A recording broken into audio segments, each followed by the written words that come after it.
So the awkward phase, what is this exactly, man? The awkward phase for me is where you've tasted God, you've had a spiritual breakthrough, but you're still living your old life. You know that in the next 3 to 5 years, because of this powerful non-dual realization, oh my God, you're going to have to change everything. You're going to have to change a lot.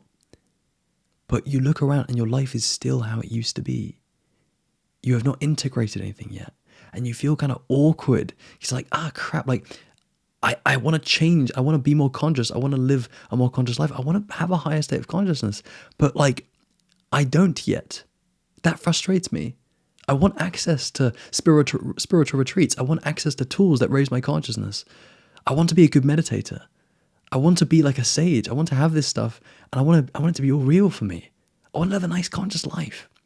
But I don't have that yet because, well, I haven't spent time integrating. Yeah? The awkward phase is basically, it's just after you realize, like, oh crap, well, I mean, this is the way. This is the way forward. It just becomes incredibly clear and incredibly obvious to you that spirituality and you becoming more conscious is the way. It's just so clear for you. Yeah, you have the clarity. But again, it's like, it's awkward because you look at you look at your life, you look at your practices, your standards, your like relationships, your diet. You look at the way you love people or maybe don't love people. You look at all of these things and you're like, crap, I have like 3 to 5 years of of work to put in. I want it now. I want some sweet non-dual consciousness now. I don't really care about actually fuck integrating, man. I just want it now. I just want God.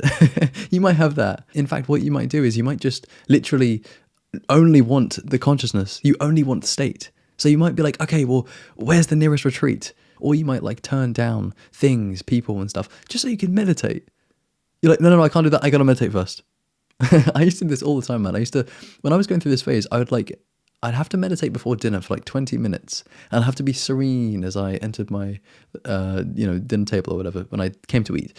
Because you're kind of immature at this point, you don't really care about the integration. Like you do, but you just want the state because like you'll have times where maybe things are going like okay, but because you're meditating and because you're like, you've kind of found yourself again, it's okay. Like this is one of the problems with being a conscious person or someone who develops their spirituality is like you can bypass a lot of stuff and be like really quite content with how you are, with your state, in the moment, how you feel. Yeah. This means you might neglect things. You might say, oh no, I don't care about that. Yes, you fucking do. As a human being, you care about a lot of different stuff. But when you're in this awkward phase, you're just trying to be conscious. You're just trying to be spiritual. But like the truth is, it takes time. It's like if you wanted to be like a professional athlete, it would take time. Basically, what this is the immature spiritual ego rushes out the door and tries to find God ASAP. Yeah, you just want God, and like as I've said, you'll feel God, and you're like, yes, I got it. And like, if you meditate a lot, you know what I mean by that. It's not that you just kind of go out and you find God. No, like to get God is a very specific thing. Understand you can have many different awakenings. Yeah, God is one that might just be your favorite. Yeah, because like the thing with God, when you're in that God state, you actually have access to a lot of other awakenings. It sort of implies a lot of other things like non-duality, oneness, love, timelessness, eternity. There's various awakenings that you can have. So understand, like, there's a lot of nuance with this stuff, yeah? There's a lot of subtlety. But, regardless, you will want this stuff. You will want awakenings. You will want to, you'll just want consciousness, basically. And you'll know exactly how it feels as well. What happens in this awkward phase is you know how you want to feel because you've tasted it before. But the awkward part is like you don't feel like that, at least not as much as you want to. So yeah, what you might do is you might spend, hours listening to teachers, trying to have insights, trying to connect to the message, trying to have a non-dual experience, maybe meditating as you listen to a teacher. And maybe you'll get someone with that. And maybe you'll get a glimpse and you're like, oh yeah, no, I feel it again. Yay. That's how it is, man. Like, it's funny as spiritual people, as conscious people, like, it can seem like we're detached and we're evolved, but really, man, we still want like everyone else, but we just know what to want. We want it. Yeah. Happiness, pure God, pure love.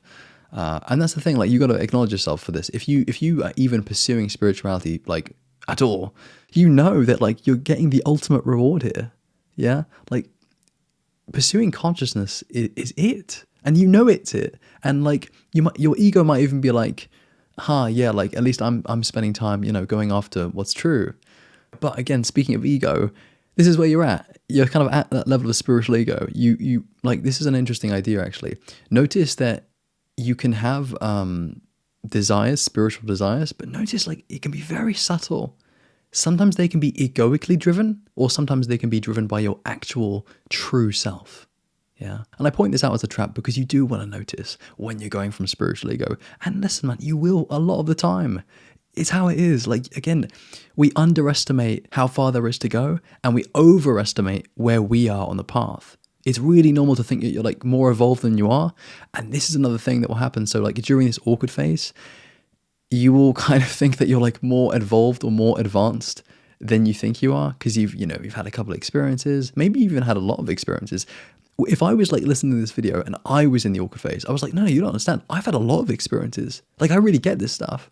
And like that can be partially true, but still like you've got to take your time. No rushing. You'll want to rush. You will rush, I promise you. You don't need to. If there's going to be something you take from this video, it could be this.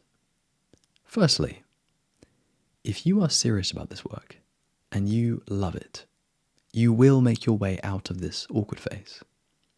Secondly, what you're looking for is maturity and integration. You cannot shortcut your way to these things. It takes time, it takes learning, it takes suffering, it takes experience. In my personal experience, just keep living.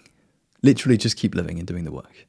Yeah, because what the beautiful thing is, you get more in touch with life. You begin to understand this thing called life. Life becomes inseparable from God, and you realize that life or God is doing its thing through you. It's happening. You're evolving, you're maturing, you're growing. Even if you stay stuck in this awkward phase for a good 3, 4, 5, 6 years, it's okay. Unless you're falling into a bunch of traps, you don't really need to worry, because life within you is evolving, and it will help carry you through this phase and into the next one. Okay, we're going to wrap things up there. My friend, if you want more help with this, I do offer coaching and mentoring. If that's interesting to you, you can see the link in the description. Otherwise, my friend, lots of love, take care, and as always, my friend, peace.